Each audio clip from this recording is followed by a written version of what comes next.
Fala família, aqui quem fala é o Davi, seja bem-vindo a mais um dos nossos vídeos. E como você já deve estar sabendo, Daniel Mastral, né, uma pessoa que era antissistema, estava fazendo várias denúncias. Eu não o conhecia, mas já ouvi falar dele, né? Não tinha assistido nenhum vídeo, mas vi muito o que vocês falavam.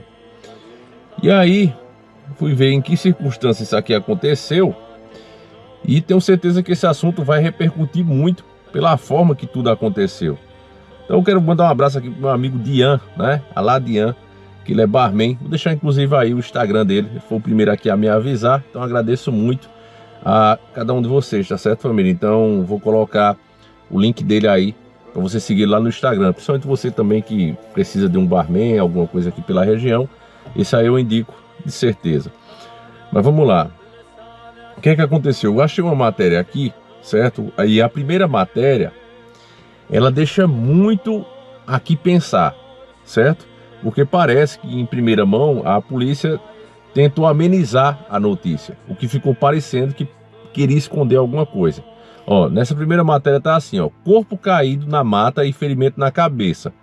Falecimento de ex-satanista Daniel Mastral é registrado como autoceifamento, né? Então vamos aos detalhes. Ex-capetista Marcelo Agostinho Ferreira, conhecido como Daniel Mastral, ficou famoso pelo livro Filho do Fogo e foi encontrado falecido aos 57 anos em São Paulo.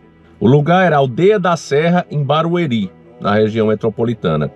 Isso foi na noite do último domingo, dia 4. O corpo do ex-escritor de 57 anos estava caído em uma área da mata e apresentava um ferimento na cabeça. É o que afirma a Polícia Civil. Os investigadores afirmaram que moradores da região ouviram um estampido, ou seja, um som forte, tipo explosão. Com isso, o local foi preservado, né? Eles mantiveram ali e foi registrado como autoceifamento. E aí eles falam um pouco quem foi Daniel Mastral, ficou famoso pelo livro Filho do Fogo, se denominava como ex-satanista, conhecido nas redes sociais. Ele tinha mais de 780 mil seguidores e também se afirmava teólogo. Em fevereiro deste ano, o escritor disse ter abandonado o satanismo porque instruíram a fazer um sacrifício humano. Daniel declarou não ter sangue frio e nem coragem para concluir o objetivo. Caso conseguisse, ele aumentaria o grau de poder e a hierarquia na seita pagã. Eu já tinha ouvido falar disso, mas eu nunca tinha visto. Eu nunca tinha presenciado assim ao vivo. Eu sou incapaz de ceifar um bicho, um animal, um passarinho. Eu ia ter que ceifar uma criança, disse ele no canal Real de Bruno Di Simone no YouTube, né? Então ele abandonou o satanismo de vez após experimentar algo nunca visto antes por ele. Na época, namorava com uma moça que era evangélica e foi visitar a igreja dela. Lá havia um grupo fazendo uma oração genuína, verdadeira, não era show, não era espetáculo. A adoração genuína me derrubou no chão, sabe? Eu perdi o controle, desmaiei, eu perdi a minha consciência disso. Aí é o Espírito Santo trabalhando, né, meus irmãos? Então aqui você acha muito estranho, porque se o cara ceifou a sua própria vida, uma explosão, né, um ferimento na cabeça, então a gente imagina que foi a bala, né? Onde está a arma? Por que a polícia não falou sobre a arma? Se você colocar ainda, levar em conta que o próprio Daniel Mastral em podcast falou que estava sendo perseguido e que tinha muito medo de ceifar a sua vida, chegou inclusive a convidar pessoas para ficarem na sua casa, né? De primeira mão ele pediu para ficar na casa de alguns evangélicos, e essas pessoas ficaram com medo, né? Já que ele estava sendo perseguido pela seita, e aí ele resolveu fazer na casa dele, chamar um monte de gente para ficar com ele. Eu vou colocar aí ele mesmo falando, para em seguida a gente voltar, o que deixa o caso muito mais estranho, porque é uma pessoa que já dizia que estava sendo ameaçada e que queriam ceifar a vida dele, e tinha data marcada inclusive para fazer isso. Vamos lá. É difícil de explicar em poucas palavras, em resumir, mas enfim, eu morava no Vale da Bênção, marcaram dia e hora para me matar, né? Eles estavam me pressionando, eles queriam me causar medo, queriam me desestabilizar, né? O que é estratégia, eu sei o que eles queriam fazer, né? E quase conseguiram desestabilizar, né? Porque eles deram, o que aconteceu? Tocava o telefone toda hora em casa, ameaça, nós vamos te matar. Aí chegou uma hora que eu quase nem atendia. Teve um dia que tocou demais. Aí eu atendi, era uma moça que fazia parte do satanismo, que eu conhecia ela. A gente deu o nome de Samantha. E ela falou para mim: Daniel, eu quero muito sair do satanismo, eu quero muito sair, mas eles vão me matar, eles falaram que vão me matar. Eu falei: não, imagina, Samantha, besteira, pega um táxi, vem até aqui, fica em casa, né, tá tudo bem, vai ficar bem, né. E ela começou a ficar em desespero, né, não, porque eles vão matar, saiu meio fora de si, né. Aí eu escutei um estrondo, né, não sei se ela deixou cair alguma coisa, ou se o telefone caiu, sei que silêncio na linha, não tinha Bina, eu não tinha como retornar para ela, né? E eu fiquei a noite toda pensando o que aconteceu com ela. 6 horas da manhã liga em casa. Eu pensei, deve ser ela. Mas era aquele Zórdico de novo. Incomodou muito esse cara. Esse cara quase deixou a gente louco. E ele pegou, falando em tom de zombaria, o que tinham feito com ela, que ela estava morta, né? E o que tinham feito com ela. Aí eu ia desligar o telefone e Deus falou para mim, não faça isso, né? Eu quero que você diga para ele, né, XYZ. E eu falei que Deus mandou dizer, eu falei, olha, ou você se arrepende ou então Deus vai te matar. E ele zombou, eu pensei que ele ia ficar com medo, que é nada, o cara me xingou um monte, tá, né? Aí eu falei, pô, o cara nem aí, eu falei que Deus ia matar ele, o cara me xinga, né? Aí desliguei, né, e ele me deu o dia e a hora que eu ia me matar. E eu e minha esposa ficamos meio assim, né? E foi passando os dias, foi passando o tempo, né? E aí foi chegando próximo da data. Aí eu comecei a falar para as pessoas, né, que eram da igreja. Ô galera, eu posso dormir na sua casa hoje, de hoje para amanhã, né? Aí por quê? Ah, porque o satanista está dizendo que vai me matar em casa. Aí se eu estiver na tua casa, né? Aí eles não vão me achar aqui. Não, você não saia daí, vai que eu te rastreio até a minha casa. Fica aí, estaria orando por você. Falei, caramba. Amigo, hein? É, muito amigo. Pois é, né? Aí eu falei, caramba, né? Aí eu fiz o contrário. Chamei uma galera pra vir em casa. E quando você fala pra crente que vai rolar uma pizza, todo mundo vem.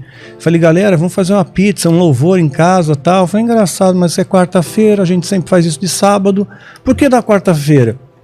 É, porque o satanismo disse que vai me matar aqui, mas se vier que tá mó galera aqui comendo pizza, eles não vai ter uma chacina, entendeu? Né, eles não vão fazer isso também. Não, então a gente vamos estar orando por você. Então ninguém ficou do nosso lado. Eu aprendi assim que eu tenho que depender de Deus. Né? Deus me ensinou a depender dele mesmo. Aí chegou o dia, a gente ficou assustado. Minha esposa tem na Missão Antioquia, onde ele morava, Vale da Bênção, tem uma igreja perto. Dá para ir a pé. A Missão Antioquia. Nós fomos até lá, assistimos o culto. Acabou o culto, eu fiquei olhando para ele agora, o que a gente faz, né? Aí a gente chegou até a pensar em se esconder no banheiro da igreja, né? Falei, estamos na igreja, estamos protegindo aqui, né? Mas não dava, né? Porque eles estavam olhando tudo. Aí fomos para casa a pé, né? Era uma caminhadinha, rua de terra ainda, agora asfaltaram, tá bonitinho lá. E nesse caminho começou a ameaçar chuva. Parece que aquele mal-estar que a gente sentia, com aquele vento, né? Aqueles trovões, parecia que aumentava ainda. Dava uma sensação pior. Quando eu cheguei em casa, atravessei o portão, eu senti muita tranquilidade, como se atravessasse um portal, muita serenidade, né? E aí a minha esposa também sentiu a mesma coisa. Eu falei, Deus, sem impressão minha, né? Sei lá, usa minha esposa para falar alguma coisa, né? E ela falou para mim, olha, Daniel, tá tudo bem, Deus mandou os anjos para guardar a gente. Aí eu falei, Senhor, ok, tá, mas sem querer, né, ser chato, mas eu preciso ver. Porque se eu não ver, eu não vou crer. Me dá a oportunidade que você fez com o moço de Eliseu. Me dá a graça de ver os teus anjos, né? Porque se eu ver, eu vou acreditar, eu sei que eu estou protegido. E assim, não é uma regra que sempre Deus vai atender o seu pedido, né? Naquele momento, na graça de Deus, Ele permitiu, né? E, enfim, aí eu tive uma experiência extraordinária. Aí eu pude contemplar muitos anos à volta da minha casa, me guardando, me protegendo. E aí eu falei, ok, e eles, né? E eles? E Deus falou... Eles quem? Os satanistas? Os satanistas, os dois. O Zórdico e o Taulês. Esses dois incomodavam muito. E Deus falou, calma, eles não vão mais te incomodar. Não vão mais te incomodar. Né, o Salmo 74 fala que tem anjos portadores de males. Não que eles são maus, mas é porque eles trazem juízo de Deus. Então, quando o anjo passou no Egito, ele veio fazer juízo de Deus. Né? Ele veio fazer um juízo de uma sentença que Moisés já tinha dito que ia acontecer. Então, eu falei, eu vou mandar meu anjo vingador e vou acabar com eles. Mas eu fiquei meio na dúvida, né? Será, né? Esse negócio, será que eu estou ouvindo mesmo? Será que é uma coisa da minha cabeça? Porque até esse lance de você conseguir discernir, né, que é voz de Deus, que é Deus falando, não é sua mente, não é sua cabeça, não é o que eu quero ouvir, né? É um processo, viu? É um processo. E, ok, quando foi 1h30 da manhã, eu tive a sensação de que aquilo tinha sido feito. De manhã, umas 7h30 da manhã, eu liguei para um amigo meu, trabalhava no departamento de trânsito, né, de polícia, E falei para ele, né, se houve algum acidente. Imaginei, vai ver que foi um acidente de carro, vou chutar. Eu sei o nome verdadeiro deles, sei onde eles moram, sei o carro que eles usam, né, e tenho uma ideia do horário. E perguntei se tinha alguma questão naquelas características, né. Ele então foi pesquisar, falou, te ligo daqui a pouco, me ligou de volta e falou, olha, aconteceu, né, 2 homens realmente morreram, um carro importado, o airbag não funcionou, estavam sem cinto, morte instantânea para os 2, né. Eu não sei nem se eu fiz certo ou errado, mas eu chorei de alegria, né. Eu falei, poxa, tirou um peso da minha cabeça, tirou um peso da minha cabeça ali. Então essa foi uma experiência muito pontual, né? Não é uma coisa assim que toda hora vem anjo, né? Você viu anjos? Naquele momento eu vi. Na forma clássica do que a gente tem uma imagem de anjo ou é uma outra coisa? É uma luz? O que é? Eu vi formas humanoides emanando muita luz, né? E eu consegui contemplar no braço, isso me chamou muita atenção. Eu vi braceletes, né? Parecia dourado, como se fosse de ouro, né? Que vinha até em cima, né? Foi o que eu consegui reter de informação, porque eu chorei muito, então embaçou minha visão, né? Eu não vi direito. Mas foi uma experiência que marcou minha existência, e a partir dali eu nunca mais duvidei de Deus. Então quando a gente lembra disso aí, né, meu irmão, aí realmente você tem certeza que alguém ceifou a vida dele, não que ele se auto-ceifaria. Ainda mais se você levar em consideração também o depoimento de um amigo dele, aquele capetista que é muito famoso aqui, né, o cabeludo, ele tem um cabelo bem grande, e ele é bem famoso, e ele também está indignado com essa versão de que o Daniel Mastral teria se auto-ceifado. Ele não acredita nisso. Ele disse que o Daniel Mastral estava com vários planos, inclusive para desenvolver mais outras redes sociais dele, e que tinha grandes planos para isso, né? E uma pessoa que está pensando em se auto-ceifar, que está né, que está com problemas emocionais, não estaria com essa garra toda, com essa vontade toda. Vou colocar ele mesmo falando aí para você ver. Não foi. Eu não aceito, filho da puta nenhum. Pode ser investigador, pode ser o caralho. Eu não aceito ninguém falando que isso foi. Ninguém. O Daniel era pacifista, eu não sou. Eu mobilizo essa internet inteira, eu viro esse país do avesso. Mas Daniel Mastral não foi. No caso do Daniel Mastral, não foi. Eu encontrei com ele semana passada na quarta-feira, cheio de vida, me abraçou, chorou comigo na mesa, me expôs tudo que ele sabia, eu expus tudo que eu sabia também. A gente tava marcando podcast, tem grupo no WhatsApp marcando podcast. Ele ia pro Podpah, sei lá, semana que vem. Não foi, cara. Não foi suicídio. Ele me mandou mensagem ontem mesmo ele mandou mensagem perguntando como é que fazia os negocinhos do TikTok, ele tava super empolgado. Não espalhem. Se vocês têm coragem, espalhem. Então quando você junta essa primeira matéria e isso que você acabou de ver, né, esses 2 vídeos, você tem certeza que algo muito estranho está sendo omitido aí. Você que acompanha os nossos vídeos sabe o quanto isso é complicado. Eu fiz um vídeo há alguns anos atrás, onde eu mostrava um ritual que foi feito aqui na minha cidade, no alto do monte, né? E várias pessoas ali fizeram símbolos de fogo e invocava essas entidades para cima da cidade inteira. Foi em 2020 que isso aconteceu. Meu vídeo chegou a 95 mil visualizações muito rápido, né? O que foi que aconteceu? O YouTube classificou o vídeo como se tivesse cena de nudez ou algo do tipo. A única imagem que dê para entender isso é a imagem de Baphomet, essa daí, que a gente já mostra aqui em milhares de vídeos, mas nesse aí em específico saiu. Então se o problema era esse, eu cortei essa imagem, tirei ela do vídeo e repostei de novo. Assim que o vídeo também chegou aos 100 mil visualizações, aconteceu a mesma coisa. Aí dessa vez colocaram que o vídeo era perigoso porque tinha imagens de fogo, no caso o ritual, né? Embora ninguém se queimasse, nem tocasse fogo em nada, era só símbolos em fogo no chão. Então eu percebi que tem uma força muito grande, né? Nesse vídeo específico, meus irmãos, vocês que se lembram dele, inclusive eu cheguei na cidade do Jeans, Toritama, né? E um rapaz, inclusive colorido, disse: Davi, eu sigo muito o seu canal. E eu fiquei feliz, né? Porque é uma pessoa que tem uma escolha diferente e que entende que as críticas que a gente faz não é em cima da escolha dele, mas sim pela militância que é feita em cima disso, né? Esse Davi, assisti muito o seu canal e eu vim através desse vídeo do ritual Foi feito lá no monte da sua cidade. Aí eu expliquei a ele, né, que o vídeo foi perseguido, que alguém muito forte estava por trás disso para conseguir tirar o vídeo dessa maneira, né? Mas beleza. Nesse vídeo em questão, muitas pessoas disseram, poxa, mas não tem como evitar, né? As pessoas se vestiram, encapuzaram, inclusive aquela organização que tem um compassozinho, você sabe qual é, né?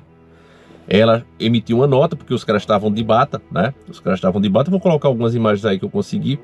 Eles estavam de bata e faziam parte deles, né? Mas aí eles colocaram que não, que esses caras estavam fingindo que era, e que qualquer um pode fazer isso, qualquer um pode colocar o aventalzinho, na verdade o nome é esse, não, o avental.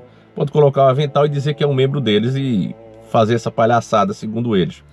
Mas aí eu disse que não tinha como ser assim, né? E reafirmo isso, não tinha como ser assim, porque logo no local tinha uma delegacia. Inclusive na filmagem tem uma viatura dando cobertura a eles, protegendo eles. E lá naquele lugar tem sim uma delegacia. Então eu avisei que não tinha como ser, né, alguém, um doidinho, né? 3 malucos ou 4 malucos, 6 malucos que pegaram, vestiram um aventalzinho e se encapuzaram e foram para lá. Eram pessoas influentes, pessoas poderosas, né? Porque se fosse eu e você, eu tenho certeza que se nós pegássemos e vestíssemos capas pretas, colocássemos aventais com compasso e fôssemos tocar fogo, né, fazer símbolos de fogo na frente de uma delegacia, eu tenho certeza que ia dar ruim pra gente, ou não, né? Então já falei para vocês, existem forças muito fortes trabalhando. O Deus que aceita todo mundo é o Deus cristão, né?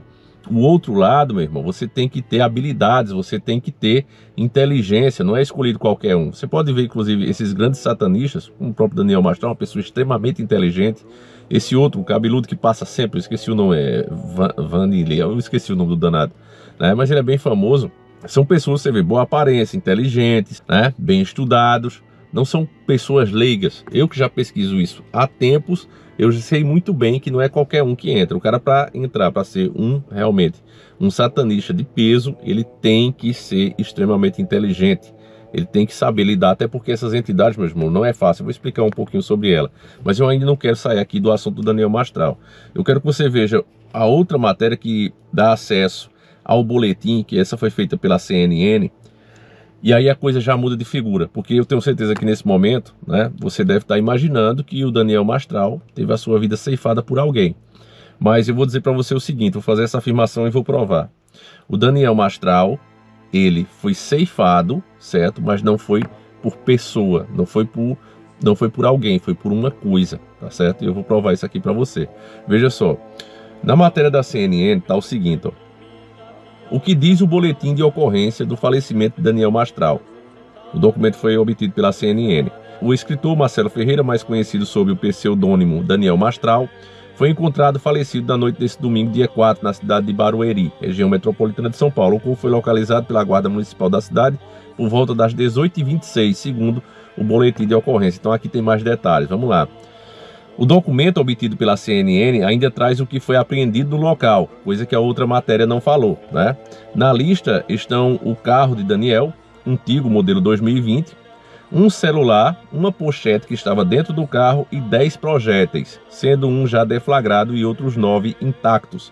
Um revólver Taurus calibre .357 também foi recolhido pela polícia. Ó, família, eu entendo um pouquinho de arma e eu vou dizer para você, né? Alguém que atira na própria cabeça com um 357, eu acho que não dá nem para fazer enterro. E a bagaceira é grande, o tiro é muito forte. Ao chegar no local, os guardas municipais encontraram o corpo do escritor ao lado do carro, próximo a uma árvore.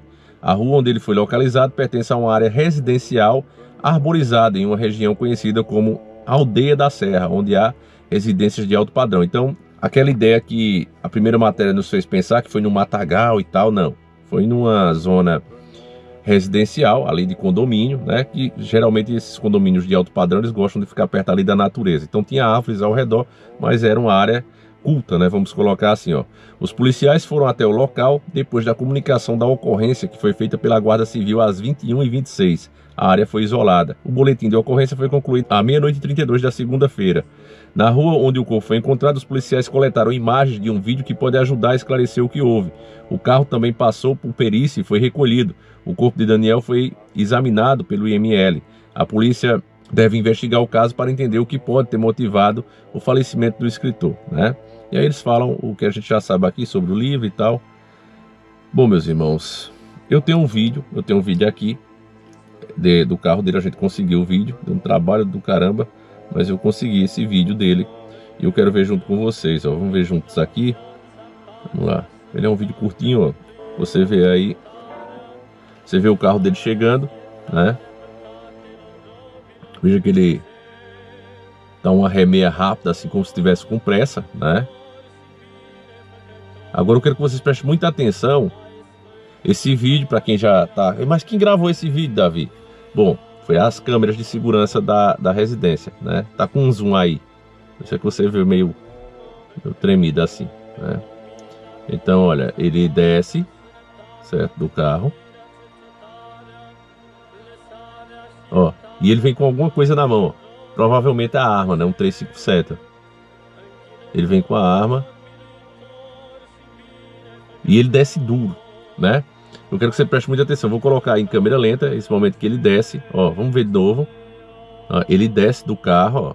Preste atenção aí, né? E ele desce extremamente sério. Fecha a porta do carro, ó.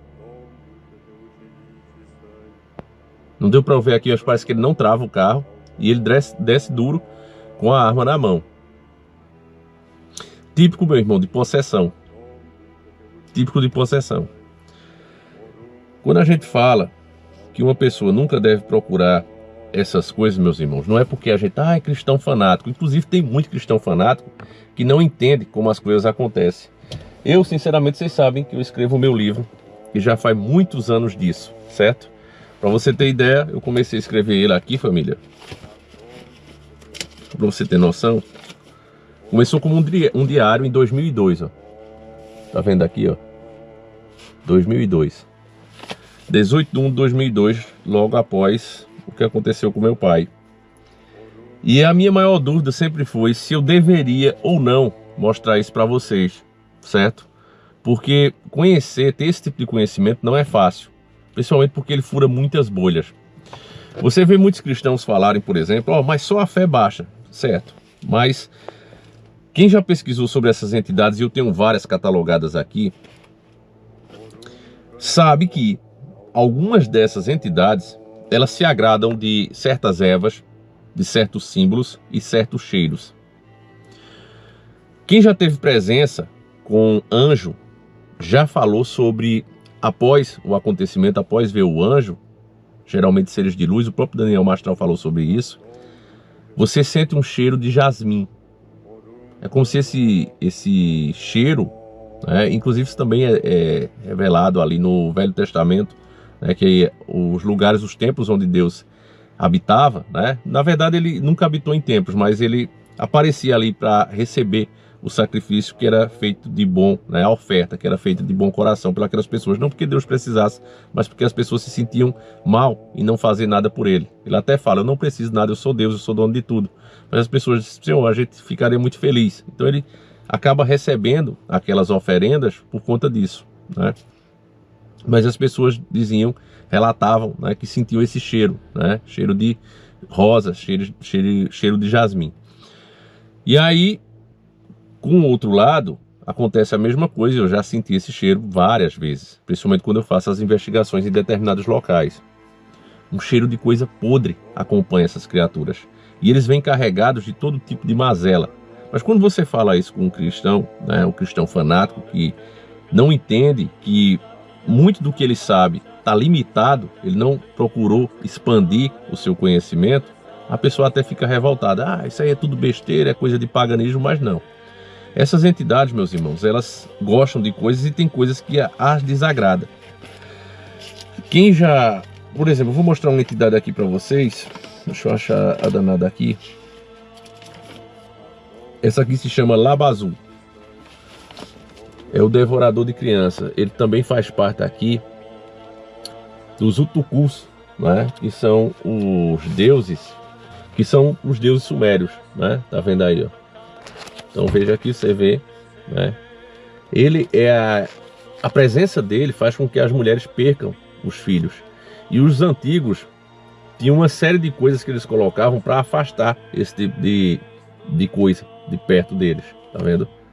Mas hoje em dia, o povo ignora completamente essa parte. Por exemplo, esse outro aqui, ó, a Lamatsua. O satanista verdadeiro, um satanista com cultura, ele sabe como usar as forças de cada criatura dessa, cada ser, cada entidade dessa. E ele joga para cima da pessoa, dependendo. Certo? Então você... Ah, eu tenho um ódio de uma pessoa, eu queria que ela adoecesse. Então ele vai fazer um ritual a Lamatsu. Vai trazer coisas, você vai trazer para ele coisas que Lamatsu gosta. E se Lamatsu aceitar a sua oferenda, ele vai passar a atacar aqueles seus desafetos em troca da sua devoção a ele. E aí você passa a se tornar um escravo. Você vai ser protegido, entre aspas, mas você vai ficar com eles. Se você de repente, me arrependi, me converti ao cristianismo. Na sua primeira falha, todas essas mazelas que você mesmo jogou em cima dos outros, vai para cima de você. Meus irmãos, é muito sério. É por isso que eu não lancei também, sabe? Aqui tem muita informação que eu sei que tem gente que não está preparado para isso. Pode até me odiar pelo que está escrito aqui. Eu penso em fazer uma seleção aqui para ver quais os inscritos que vão poder ter acesso a isso. Tá certo? Então, meus irmãos, agora é só resta orar pelo Daniel Massal. Mas eu acredito que houve um momento de fraqueza dele ali e a entidade assumiu o controle sobre ele. Na minha opinião é essa, pode criticar. Não foi ninguém físico, mas ali não era ele que estava se controlando, certo? É o que os filmes acabaram destruindo. Mas se você assistir, por exemplo, é um filme muito bom. Tirando o final do filme, ele é muito bom. É um filme antigo, acho que é de 56. MTV 3, você encontra aqui no YouTube. Lá você vê como a entidade age de fato. A moça, por exemplo, a repórter, né, que ela no começo não acreditava em nada, ela consegue em fotos perceber a maldição que estava sobre uma pessoa. Na verdade não é a entidade que ceifa ela, mas uma série de acontecimentos. Ela está dirigindo o carro, nervosa, né, já porque percebeu a entidade, está fora da casa, bem longe. E aí aparece uma praga, né, no caso uma muriçoca, tipo uma varejeira. Pega ali no olho dela, ela se distrai e bate atrás de um carro. Nisso acontece uma faísca de fogo, o carro dela pega fogo e ela falece. É assim que o sobrenatural age. Os filmes ensinaram a você que vai aparecer uma entidade com a cabeça para trás, toda distorcida, e vai engolir você, vai rasgar você no meio, vai... Não é isso que acontece. Essa entidade, a pessoa até vê ela, mas não é ela que te ataca diretamente. Ela vai trazer uma série de mazelas para você e que vai levar, consequentemente, à sua destruição, se você não procurar ajuda espiritual. Se você tiver fé, se você for um cristão verdadeiro, você sempre está com a armadura de Deus, mas qualquer falha sua, meu irmão, você está ferrado. Então, quando você tenta explicar isso, tem pessoas que ficam aborrecidas, né? Porque nunca pesquisaram sobre essas entidades, não sabem nada de nada, né? Mas fala pelos cotovelos. Enfim, meus irmãos, tomem cuidado com essas coisas, não brinque com isso e se afaste. O caminho que leva realmente à salvação é Deus, o resto, né, é o nosso Cristo Salvador. Porque o resto, meu irmão, o caminho é largo, né? Parece ser muito mais atraente, muito mais fácil, mas leva à destruição, certo? Uma entidade dessa mesmo para você agradar, ela é muito fácil, é muito simples, né? Você acha a pessoa certa e se torna mais poderoso do que os outros. Então é um caminho largo, mas o preço que você vai pagar no final é o mais caro de todos. Lamento aí pelo Daniel Mastrão, não acompanhava, mas realmente fiquei muito triste pelo que aconteceu, né? Era um cara que falava de coisas reais. Que Deus o tenha. Um abraço, meus irmãos, e fui.